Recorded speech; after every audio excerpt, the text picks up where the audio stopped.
पाकिस्तान। क्या ठीक है, जब लेखक हैं वो पाकिस्तान गए और वहां जाकर उन्हें क्या हुआ, हाँ भूख लगी।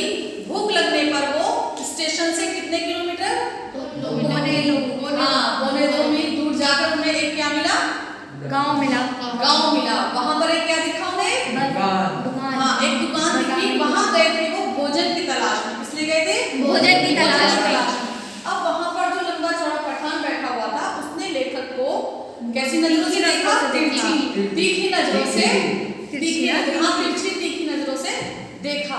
उसके देखने का कारण था कि वो समझ गया था कि लेखक जो है ये हिंदू हैं और ये हिंदुस्तान से आए हैं, तो ये हम यहाँ आकर क्या चाहते हैं। या तब फिर उसने पूछा पठान ने कि क्या आप एक मुसलमान का बना हुआ मुसलमान की दुकान का खाना खाएंगे।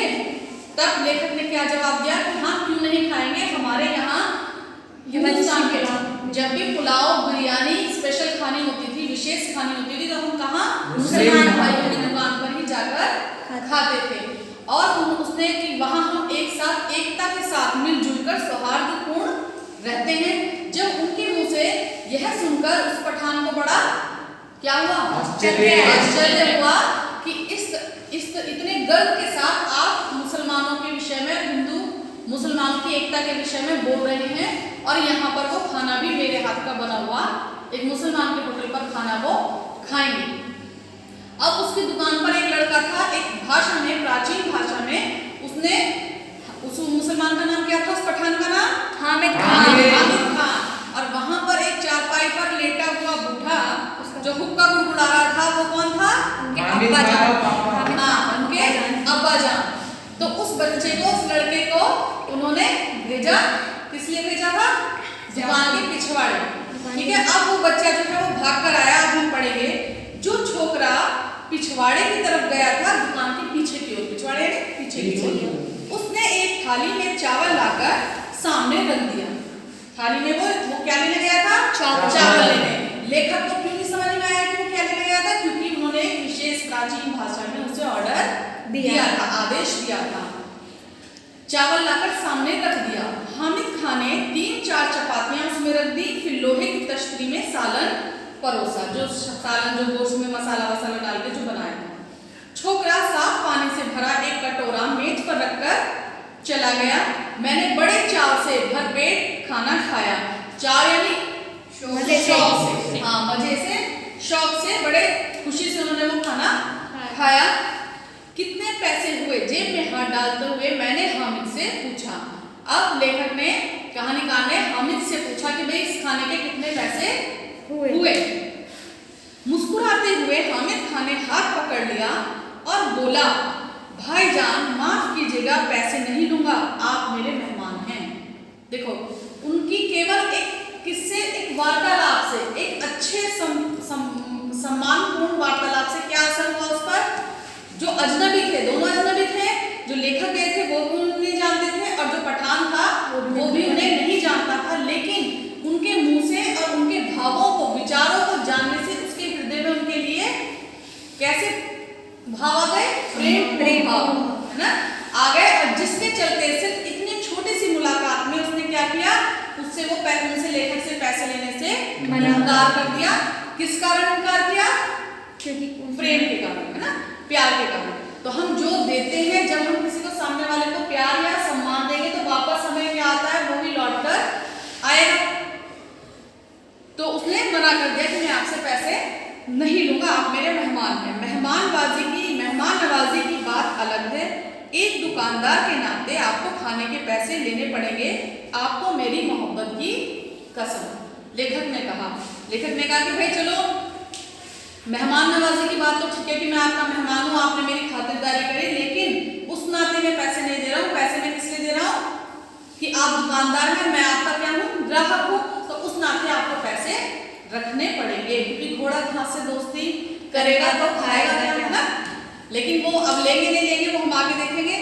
तो उन्होंने कहा और अपनी मोहब्बत की, अपने प्यार की जो छोटी सी मुलाकात उनकी हुई थी कि इसके आपको कसम है, आप ये पैसे रख लीजिए। जबरदस्ती, प्रेमपूर्ण जबरदस्ती। मेहमान नवाजी की बात अलग है, हो गया।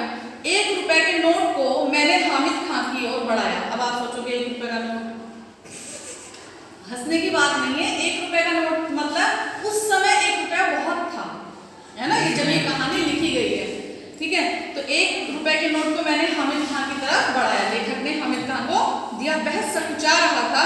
सकुचाना यानी हिचकिचाना, संकोच मन में आना कि लूं या ना लूं, क्योंकि वो लेना नहीं चाह रहा था। वह सकुचा रहा था। उसने वह रुपया लेकर फिर मेरे हाथ पर वापस रख दिया। भाईजान, मैंने खाने के पैसे आपसे ले लिए हैं, मगर मैं चाहता हूँ कि यह आप ही के हाथों में रहे। जब पहुंचे तो किसी मुसलमानी होटल में जाकर इस पैसे से पुलाव खाएं और तक्षशिला के भाई हामिद खान को याद करें। तक्षशिला में थे तो उसने कहा कि भाई आप ये पैसे अपने पास ही रखो, है ना, और लेकिन बस इतना याद रखना कि जब भी आपका पुलाव खाने का मन करे तो किसी मुसलमान की शॉप, उस पर रेस्टोरेंट में जाकर, होटल में जाकर वहां पर पुलाव खाएं और मुझे याद करें। यानी हर एक मुसलमान में मुझ हामिद खान को आप देखें, मुझे भूल ना जाए। वहां से लौटकर, अब ये घटना घटी और लेखक जो है अपने यहाँ लौट आए वापस। वहां से लौटकर मैं तक्षशिला के खंडरों की तरफ चला आया। तक्षशिला में घूमे, जहां घूमने आए थे लेकर, खंडरों यानी अवशेष, बचे हुए अवशेष खंडर होते हैं। उसके बाद मैंने फिर कभी हामिद खान को नहीं देखा, पर हामिद खान की वह आवाज, उसके साथ बिताए क्षणों की यादें आज भी ताजा है। उसकी वह मुस्कान आज भी मेरे दिल में बसी है। तक्षशिला के सांप्रदायिक दंगों की चिंगारियों की आग से हामिद और उसकी वह दुकान, जिसने मुझ भूखे को दोपहर में छाया खाना देकर शुदा को तृप्त किया था। शुदा यानी भूख, शुदा यानी भूख, तृप्त करना, संतुष्ट कर देना, शांत कर देना। शुदा को तृप्त कर दिया है। उसकी जो खाना था उसने दोपहर में छाया भी दी और खाना भी दिया। और उससे बड़ी चीज क्या थी? आत्मीय संबंध जो उनके एक दूसरे से जुड़े थे, हामिद खान के और कहानीकार लेखक के, है ना। तो वो ताजा मुस्कान और उसका व्यवहार, प्रेमपूर्ण व्यवहार, वो अपने साथ अपने दिल में बसाकर वहां से लौट आए थे। और जागृत कब हो गए उसे, उन्हें याद कब आई हामिद खान की? जब उन्होंने जब उन्होंने अखबार में तक्षशिला पाकिस्तान में हुए सांप्रदायिक दंगे। सांप्रदायिक दंगे क्या होता है? आपसी लड़ाई। आपसी लड़ाई मतलब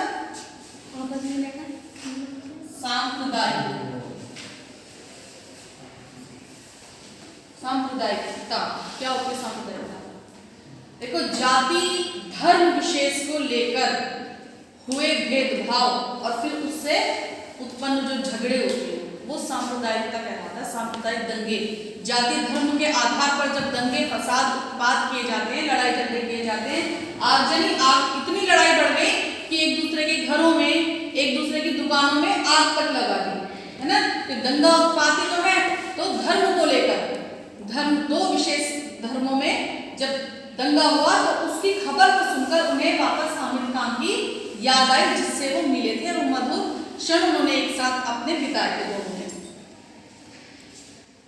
बची रहे मैं यही प्रार्थना अब भी कर रहा हूँ।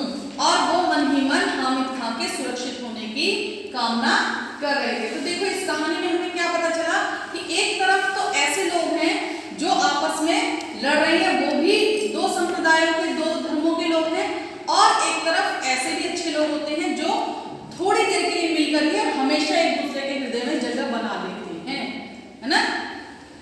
अब देखो इससे जो प्रश्न उत्तर है इसके, देखो लेखक का परिचय हामिद खान से किन परिस्थितियों में हुआ? बताइए किन परिस्थितियों में हुआ लेखक का परिचय हामिद खान से?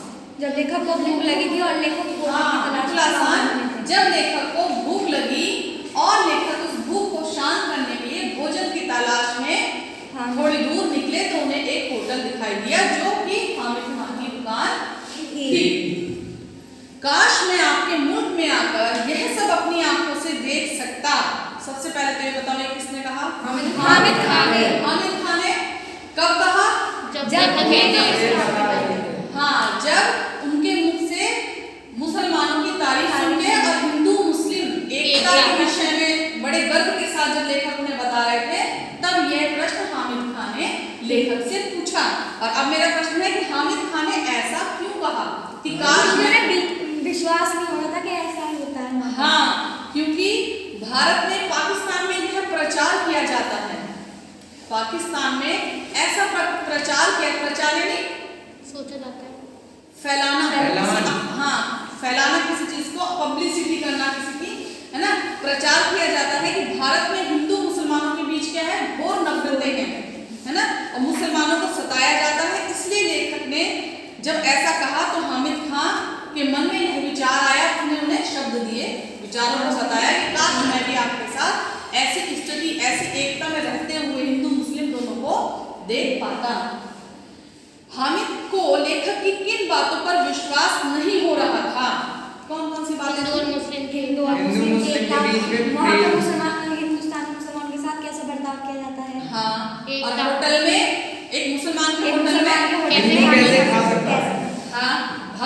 लोग बेखटके मुसलमानी होटलों में चाय पीते हैं और बिरयानी पुलाव खाते हैं।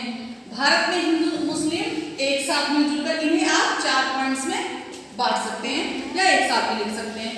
हिंदू मुसलमानों को आताताइयों की औलादें नहीं मानते। हिंदू मुसलमानों को आताताइयों की औलादें नहीं, आताताई में अत्याचार करने वाले, घोर अत्याचार करने वाले, है ना। तो हिंदू ऐसा मुसलमानों के बारे में नहीं सोचते हैं। यह सुनकर हामिद को आश्चर्य हुआ। हामिद खान ने खाने का पैसा लेने से इनकार क्यों कर दिया? क्यों बोला सा? क्योंकि वह लेखक को मेहमान मान रहा था। और महत्वपूर्ण बात और क्या थी दूसरी? प्रेम से। हाँ, एक दूसरे के क्या हो गया था उन्हें? क्या हुआ था उन्हें? अच्छा। हाँ, वो एक दूसरे के प्रेमपूर्ण व्यवहार में बंध गए थे और एक दूसरे का सम्मान करने लगे थे, है ना।